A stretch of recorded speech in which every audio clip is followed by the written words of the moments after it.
This is the third and final lecture on American Pie by Don McLean, and this will include verses 5 and 6. So we'll start with verse 5, because it comes first. It's very deep. Very deep. Very deep. Oh, and there we were, all in one place, referring to Woodstock. The Woodstock Music Festival, August 15th, 1969. Peace and love and rock and roll. If you were to look at pictures from it, you would think everyone was there. There was just a sea of people. Unending. I mean, look at that. It's like the curvature of the earth, man. Look at that. Unending. Far out, dude. Far out. They were far out in a number of ways. Never expected the 400,000 people to show up. Never. A generation lost in space with no time left to start again. Okay, a generation lost in space could be referring to the U.S. space program and the moon landing and the walk in 1969, Walk on the Moon.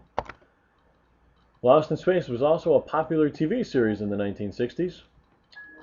Also led to the popular Muppet series, Pigs in Space. Pigs in Space. Love the Muppets. Love Pigs in Space. And it could also be referring to the hippies, who we've referred to many times so far. Absolutely. The lost generation. Lost. Alienated from their parents and preoccupied with drugs. And lost in space also is someone who is high. They're lost in space. They're also lost in their closet as well. Lost everywhere they go, to be honest. Pretty much any room they're in, which is just fine. So come on, Jack be nimble, Jack be quick. Jack Flash sat on a candlestick. Okay, well, Jack could be Jack's our man. President Kennedy. Jack could be referring to Mick Jagger, because Jumpin' Jack Flash was his hit with the Rolling Stones in 1968.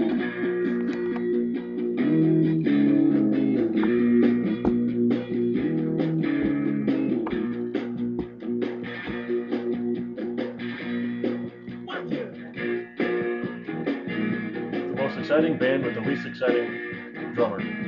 Yes. Right? Yeah.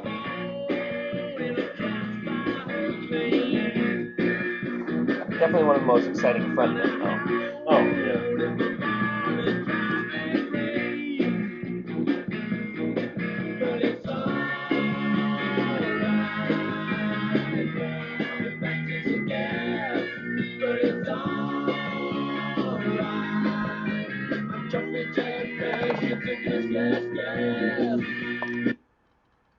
Oh, and Jack Flash is also slang for heroin. And if you don't know how to use heroin, ignore that picture. Yeah, just don't worry about it. Forget that was even there. Did you see their fingernails? Don't do it. Just for the fingernails. Oh, God, man. Don't do drugs. We're telling you, don't do How drugs. does that end up being? Who wants that? That's crazy. Because fire is the devil's only friend. Okay, this could be referred to the earlier line regarding drug use and the heroin, Jack Flash. Or this could be a reference to the Grateful Dead's Friend of the Devil. My favorite Grateful Dead song, by the way. One of my favorites. No, this is my favorite. I'm not gonna-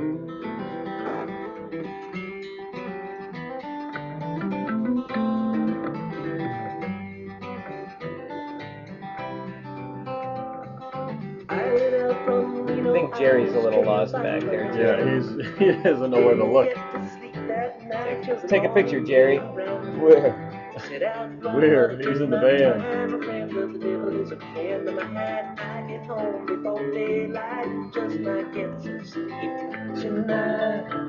A couple of, most of these guys are dead.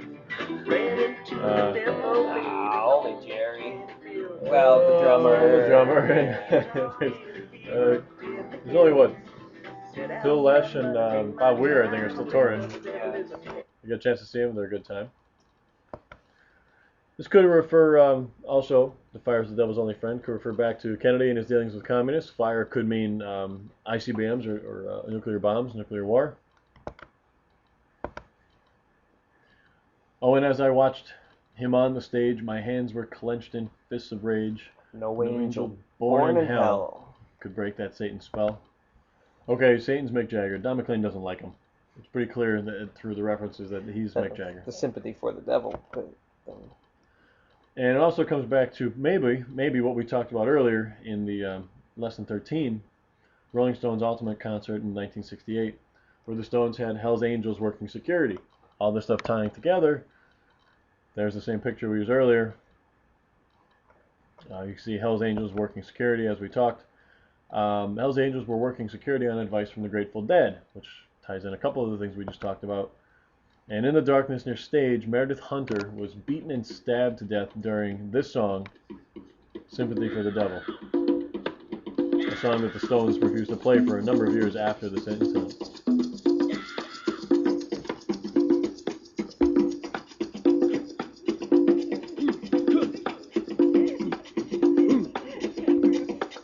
Please allow me to introduce myself. I'm a man of wealth and taste.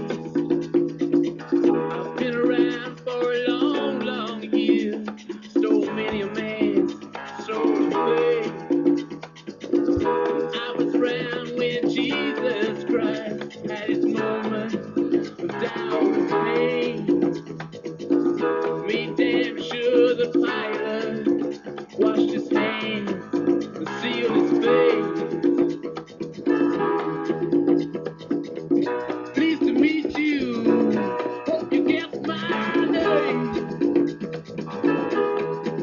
But what's puzzling you with the nature of my game? The background information on what actually ended up taking place was Meredith Hunter was killed by one of the Hells Angels, who years and years later, after opening up a cold case, they investigated this case again, and they found that the person responsible, and they found the actual person responsible for killing Meredith Hunter.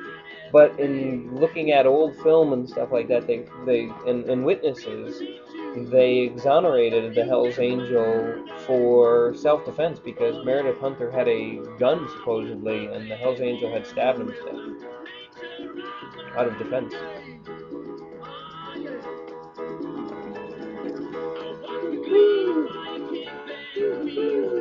I'm big on the Hoo-Hoos in our music. You like the Who? I like the Hoo-Hoos. I love the Who. Favorite band. Don McLean saw the Stones as negatively inspired. I think that's putting it lightly, considering Satan is Mick Jagger. Yes. Keep in mind his religious beliefs. So if he sees you as Satan, he sees you as pretty much as bad as it gets. And as the flames climbed high into the night to light the sacrificial rite, I saw Satan laughing with delight the day the music died. Okay, this is still referring to Hunter's death, if you follow the last reference. At the concert at Ultimate, all around the concert, the stage and the crowd were bonfires, and this was what lit the concert. The sacrifice would then be Meredith Hunter, and Satan is still Mick Jagger. And the constant is Satan. He is Mick Jagger, yeah. And he's singing the same thing we've been singing the other Bye-bye, 5 times. Miss American Pie. And finally, the last and final verse, last and final, which would be the same. I met a girl who sang the blues, and I asked her for some happy news, but she just smiled and turned away. This is an easy reference. Would this to be figure Janice? Out. That's Janice, Lady of the Blues.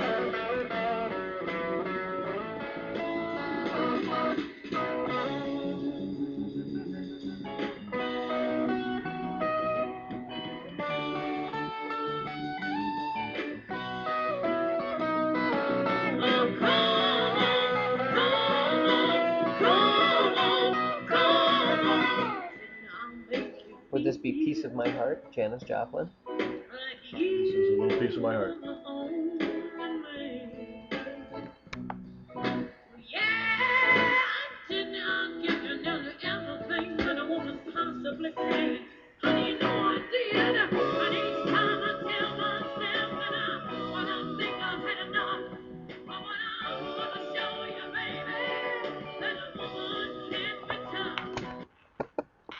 Well, the unhappy news is that, as we said in the lecture number 13, chapter 6, she dies of a drug overdose, heroin, in October of 1970. 27 years old. What's it with 27? Jim Morrison, Janis Joplin, Jimi Hendrix all died at 27. It's like the key age of drug overdose. That's like the big year to get past, I guess. I in think the music Kurt industry. Cobain, was Kurt Cobain 27 as well? He's not dead. No, Kurt still lives. He still lives. I went down to the Sacred Store where I'd heard the music years before, but the man there said the music wouldn't play. Okay, Sacred Store could refer to a record store. Back then, record stores used to allow you to go in a booth and actually listen to the record before you bought it. This was abandoned. This practice was abandoned. Or this could be talking about the Fillmore East, which was one of the premier clubs for a rock band to play at. It was owned by Bill Graham, not Billy Graham, a different guy, as in the Reverend.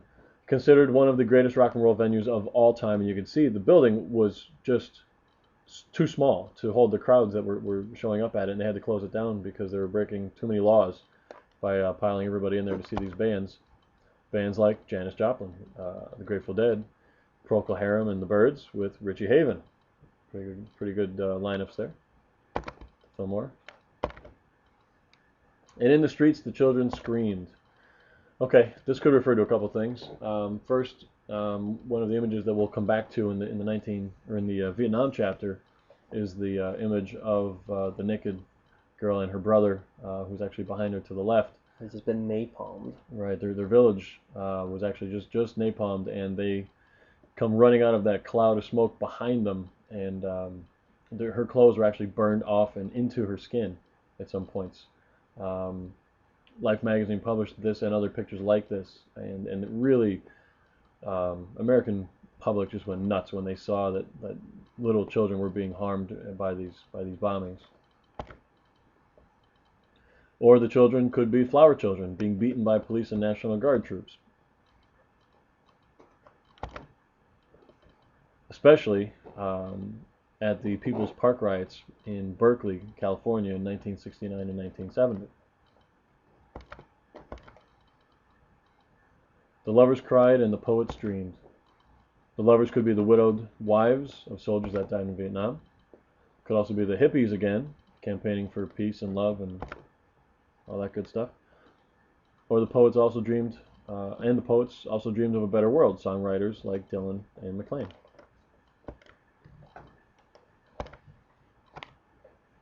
But not a word was spoken. The church bells all were broken. This could be dealing with, topics too difficult to talk about, like Vietnam, issues that were controversial at the time, if not, struck a chord with the public that was very tough for people to speak about. Church bells could be the dead musicians who couldn't play any more music. This could refer to, obviously the guys who died in the plane crash, and then all of the musicians that died. Janis, Jimi Hendrix, Jim Morrison, all these guys as well. Or it's a church reference, which could refer to Times Cover in 1965, which asked, "Is God dead?" This evoked a lot of outcry from the public again. Very Nietzsche. Very Nietzsche. There's a great, you ever see that t-shirt? It's one of my favorite t-shirts that says, God is dead, and it's quoted to Nietzsche, and then underneath that it says, Nietzsche is dead, from God. It's funny to me. Yeah, I like it.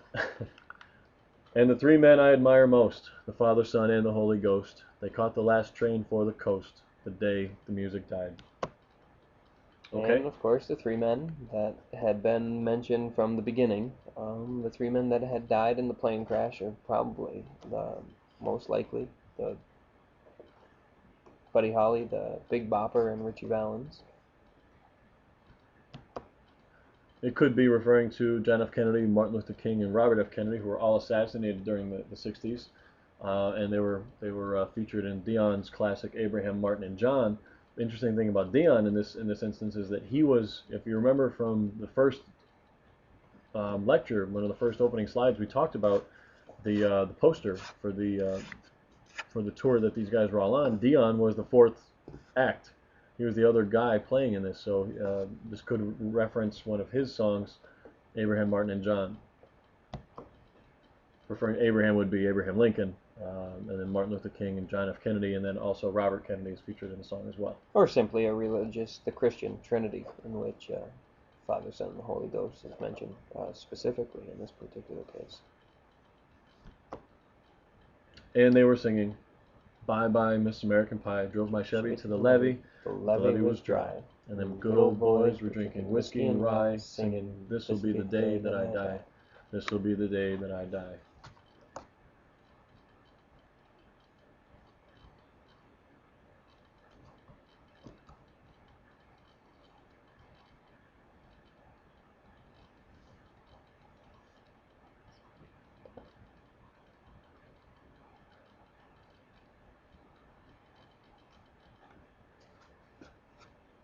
So it's time for you to decide for yourself which of the translations, if any, of the songs that maybe a little bit of everything, maybe none of it, maybe it's just a song. So it's up for you to figure out for yourself what what do you think the song's referring to? Is Don McLean the most brilliant songwriter of all time, or is he just putting a bunch of stuff together and leaving it up to us?